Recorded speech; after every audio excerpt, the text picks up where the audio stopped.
Video ini sudah menjelaskan bahwa pelakunya adalah sekelompok orang yang memang datang khusus untuk membakar, bukan mereka yang ikut demo.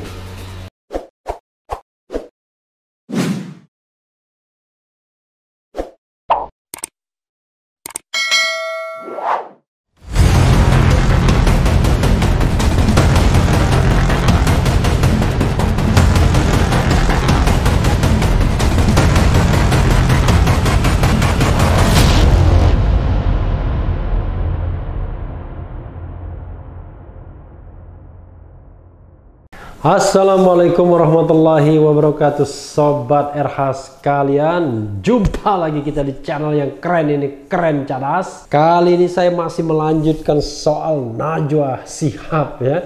Kontroversi Najwa Shihab mengenai video dengan tim narasinya yang berhasil mengungkap para pelaku pembakaran halte di Sarinah. Nah, ini biasanya pasti menyulut pro dan kontra, dari mereka yang pro dan tentu saja dari mereka yang kontra. Pertanyakan liputan tim Najwa Shihab soal pembakaran halte. Dewi Tanjung dapat rekaman dari mana? Ini politisi PDIP yang pernah kontroversial ya, yang yang mengatakan Novel Baswedan bersandiwara. Luar biasa ini politisi ya. ID Today News, liputan tim Najwa Shihab dari Narasi TV soal pembakaran halte saat demonstrasi Omnibus Law Undang-Undang Cipta Kerja cukup membuat heboh masyarakat Indonesia. Ada yang memuji temuan tim Najwa Shihab terkait pembakaran halte saat demonstrasi. Ada pula yang mencibirnya seperti politisi PDIP Dewi Tanjung. Dewi Tanjung yang kerap membuat kontroversi itu mempertanyakan bagaimana tim Najwa Shihab mendapat semua bahan liputan pembakaran halte ketika demonstrasi Omnibus Law Undang-Undang Cipta Kerja tersebut. Ia melontarkan komentar ini lewat akun Twitternya. Wah, ini bacot ya. Bacain tweet orang top ya. Bacain cuitan orang top, bacot ya. D Tanjung 15 yang berpengikut 15,4 ribu pengguna. Luar biasa ya. Banyakan saya rasanya ya. Tanggapan Dewi cuitkan bersama tangkapan layar berita soal temuan tim Najwa Shihab. Nyai Dewi Tanjung penasaran sama hasil investigasi Narasi TV milik Najwa Shihab. Mulainya pada Kamis 29 Oktober 2020. Kok mereka tahu kalau pelaku pembakaran halte Transjakarta datang dari arah Jalan Sunda? Lanjutnya. Luar biasa. Selanjutnya Dewi mempertanyakan bagaimana tim Najwa Shihab tahu kalau pelaku berfoto sebelum melakukan pembakaran dan halte baru terbakar setelah diupayakan selama 1 jam. Sangat aneh saja kok bisa sejauh ini Najwa tahu, kata politisi Partai Demokrasi Indonesia Perjuangan itu. Dalam cuitan terpisah, ia lagi-lagi melontarkan pertanyaan yang sama kepada tim Najwa Shihab ditambah dengan kabar dari intelijen. Intelijen saja belum mengeluarkan pernyataan siapa pelaku pembakaran halte Transjakarta, tuturnya. CCTV di beberapa jalan di Jakarta banyak yang tidak aktif, klaim Dewi. Ia pun mengomentari penilaian orang lain soal liputan yang dibuat oleh Narasi TV tersebut. Ada yang bilang hasil investigasi Narasi TV milik Najwa hasil forensik. Wow, hebat. Ya, mereka bisa melakukan uji forensik tanpa izin pihak yang berwajib, cuit Dewi. Ia kemudian mempertanyakan bagaimana tim Najwa Shihab mendapatkan wewenang untuk melakukan liputan investigatif yang sedemikian rupa.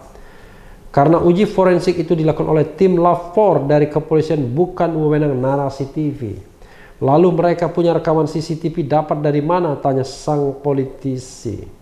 Perlu diketahui, akses kamera pengawas alias CCTV sejak lama sudah dibuka untuk publik oleh Jakarta Smart City JSC. Salah satu tujuannya ialah untuk memantau situasi banjir sebagaimana dikutip pikiranrakyat.com dari situs Jakarta Smart City. Jadi Sobat Era sekalian, itulah ya.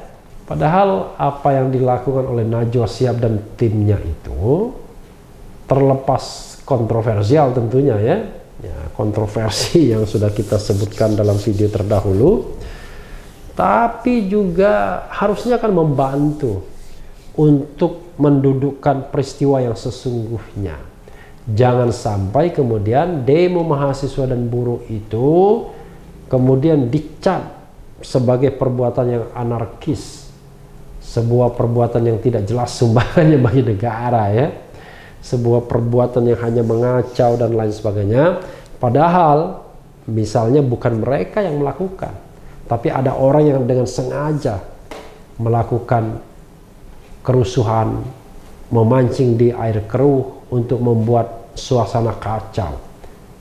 Ya, tentu motifnya macam-macam. Misalnya mendelegitimasi aksi unjuk rasa yang sesungguhnya mulia tersebut tuntutannya.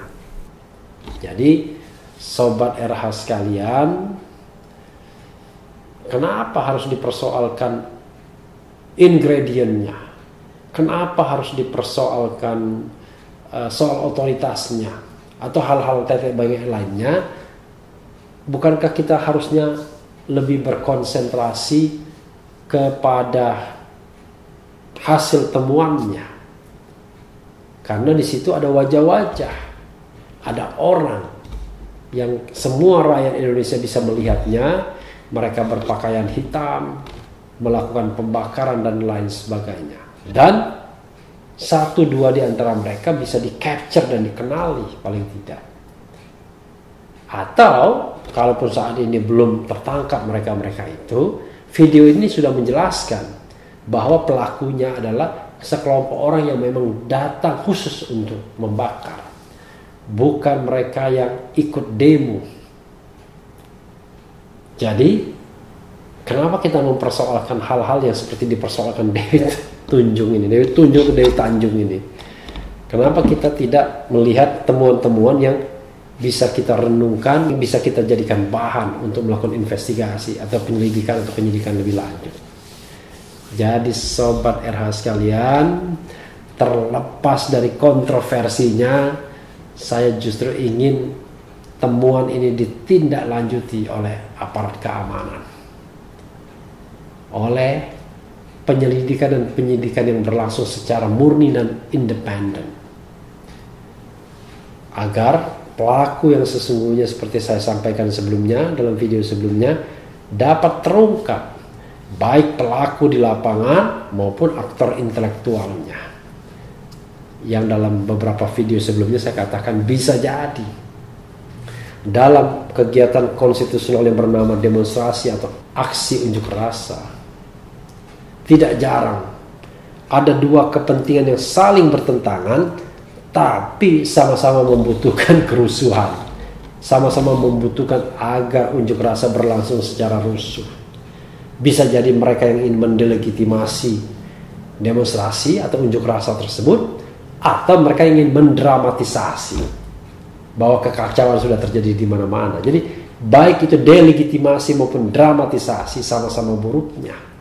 Karena kita harus menghormati, harus menjaga ketertiban demonstrasi dan atau unjuk rasa tersebut, karena itu adalah bagian dari konstitusi, bagian dari hak menyatakan pendapat baik secara lisan maupun tulisan. Itu adalah instrumen demokrasi yang paling nyata, di mana rakyat berkehendak menyatakan pendapatnya secara langsung, tidak lagi melalui perwakilan-perwakilan yang sudah mereka pilih. Karena dalam konsep demokrasi, kalau kita sudah memberikan suara kepada wakil-wakil rakyat, bukan berarti kita kehilangan partisipasi untuk menegakkan kedaulatan rakyat kita. Jadi sobat RH sekalian, saya kok menganggap pernyataan atau pertanyaan-pertanyaan Dewi Tanjung tersebut mungkin tidak terlalu relevan, ya. Tetapi sebagai sebuah pendapat, ya harus kita hargai, ya. Wah, yang namanya saya ini pastikan Dewi Tanjung atau Dewi Tunjung. Dewi Tanjung, ya. Gitu. Jadi sebagai sebuah pendapat tentu harus dihargai. Kita hidup dalam era media sosial, era keterbukaan, di mana orang bebas menyatakan pendapat. Yang paling penting adalah pendapat tersebut harus diuji. Kebebasan tersebut harus diuji. Apakah memang pendapat tersebut adalah pendapat yang benar dan baik, atau sesungguhnya mungkin pendapat yang tidak perlu kita gubris lebih lanjut. Yang penting adalah bahwa apa yang menjadi temuan itu mudah-mudahan menjadi bahan masukan bagi proses penyelidikan atau penyidikan lebih lanjut oleh para penegak hukum, agar tidak muncul keraguan-raguan mengenai peristiwa demonstrasi dan kerusuhan tersebut, dan jangan sampai kemudian mahasiswa dan buruh tercoreng karena tindakan orang-orang lain yang memiliki motif, entah itu motif bisnis atau motif politik atau motif lainnya. Mudah-mudahan semua terungkap secara terang dan jelas. Yang penting tetap di channel ini, karena di channel ini Anda akan dirayu, ditipu, dibaperin, dicecar, diuber pula di jalan khusus. Karena channel ini adalah channel yang mengancam, memeras dan membenci. Jangan lupa subscribe, like, comment, and share.